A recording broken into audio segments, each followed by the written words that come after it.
लक्ष्मीपूजनाच्या दिवशी मशालींच्या प्रकाशात स्वराज्याची राजधानी उजळून निघाली।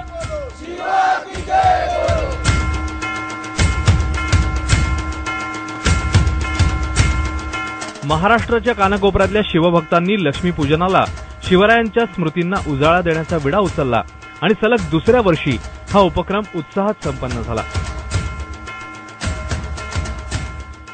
मराठेशाहीचं तख्त अर्थात हा किल्ले रायगड। आपण आता आहोत टकमक टोकावरती। सूर्य अस्ताला गेलाय आणि दिवाळीची संध्याकाळ अजूनच छान झाली।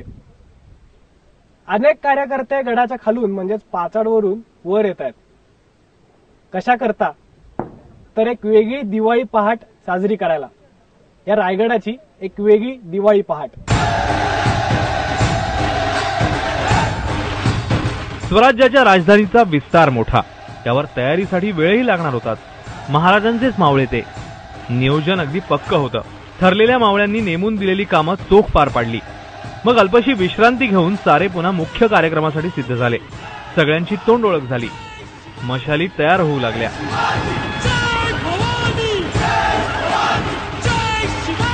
एक सैनिक असल्यामुळे की जे शिवाजी महाराजांनी आजपर्यंत जे कार्य केलेलं आहे तर त्यांचा एक मावळा म्हणूनच मी इथे आलेलो आहे। काहीतरी आपण प्रत्येक वर्षी आपण घरी बसून दिवाळी साजरी करतो, यावर्षी शिवाजी महाराजांच्या सान्निध्यामध्ये दिवाळी साजरी करावी या उद्देशाने मी इथे आलेलो आहे।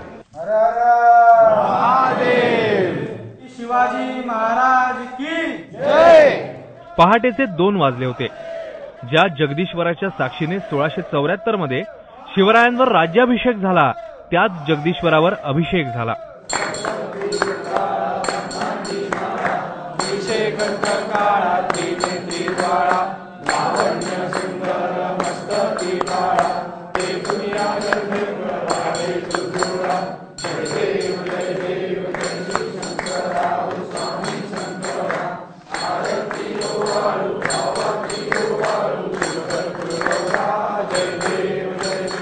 आणि शिवरायांच्या समाधीस्थळी सगळेच नतमस्तक झाले।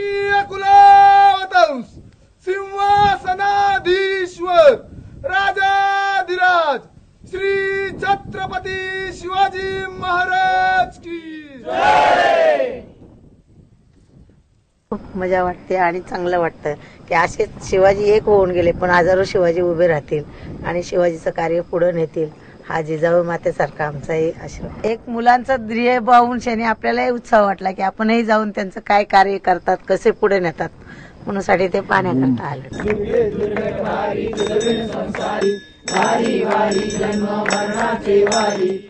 त्यानंतरचा मान हा गडाच्या देवीचा, शिरकाई देवीचा।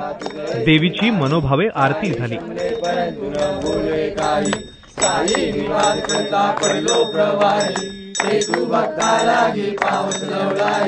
जय देवी महिषासुरमर्दिनी दैत्यासुरवदनी सुरवरेश्वर वरदे तारक संजीवनी जय देवी। आणि या मावळ्यांनी कूच केलं ते दरबाराकडे। स्वराज्याचं हे सिंहासन हिरोजी इंदुलकरांनी तयार करून ठेवलेला आणखी एक स्थापत्यशास्त्राचा उत्तम नमुना। नगारखान्यापासून वाजवलेली टिचकी किंवा हळू आवाजात घातलेली साथ सुद्धा राज्याच्या सिंहासनापर्यंत स्पष्ट ऐकू जाते।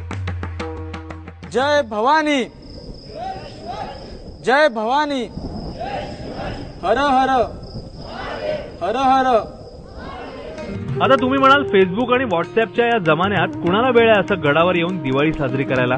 पण थोडं थांबा, ही सगळी मंडळी याच फेसबुक आणि इतर सोशल मीडियाच्या माध्यमातून एकत्र आली आहेत। उपक्रमाच्या दुसऱ्याच वर्षी कुणाच्याही वैयक्तिक आमंत्रणाशिवाय स्वतःची पदरमोड करून 150 जण रायगडावर जमले, ते शिवरायांवरच्या प्रेमापोटी। सर्वात प्रथम दीपावलीच्या सर्वांना शुभेच्छा। या कार्यक्रम साजरा करण्यामागचा उद्देश एकच आहे की आमचा महाराष्ट्र दुर्ग संपत्ती म्हणून एक परिवार आहे। सोशल मीडियावरती आम्ही ऍक्टिव्ह आहोत, त्यामार्फत आम्ही विविध कार्यक्रम राबवतो, मोडी लिपी संवर्धन किंवा इतर काही ज्या गोष्टी आहेत त्या संदर्भात। या कार्यक्रमामागचा उद्देश हाच होता की आपण छत्रपती शिवरायांनी हिंदवी स्वराज्याची स्थापना केली ती या गडकिल्ल्यांच्या साथीने, आणि ऐन सण उत्सवांच्या काळांमध्ये हे गडकिल्ले अंधारात असतात। तर ह्या गडकिल्ल्यांवरचा एक अंधार दूर करण्याचा आम्ही एक छोटासा प्रयत्न करतो। एक पहाट रायगडावर हा कार्यक्रम साजरा करून दिवाळीमधील काही 2 दिवस आम्ही ठरवतो, त्या दिवशी आम्ही एक पहाट मशाली आणि पंतांच्या स्वरूपात आम्ही पूर्ण हे करतो। सोशल मीडियाचा खूप फायदा होतोय सध्या, कारण सोशल मीडियाचा सध्या खूप नेगेटिव्ह इम्पॅक्ट पडत आहेत मार्केटवरती, किंवा जे काही स्टुडंट्स सुसाइड्स वगैरे अटेम्प्ट झालेले आहेत, काही गोष्टी झालेल्या आहेत. तर या गोष्टी जर आपण बघितल्या तर सोशल मीडियाची एक वेगळी बाजूही आहे, त्याच्या वेगळ्या प्रकारेही आपल्याला फायदा करता येतो. एक या कार्यक्रमातून एक ते दिसून आलंय मला, कारण आतापर्यंत जेवढे शिवभक्त जमा झालेले आहेत ते सोशल मीडिया आणि इतर कॉन्टॅक्ट्समधूनच जमा झालेले आहेत. आणि महाराष्ट्र दुर्ग संपत्ती परिवार यापुढेही असे कार्यक्रम राबवत राहील. पुन्हा एकदा तुम्हाला दीपावलीच्या शुभेच्छा, आणि पुढील वर्षी कार्यक्रमात आपण आवर्जून यावं हीच इच्छा.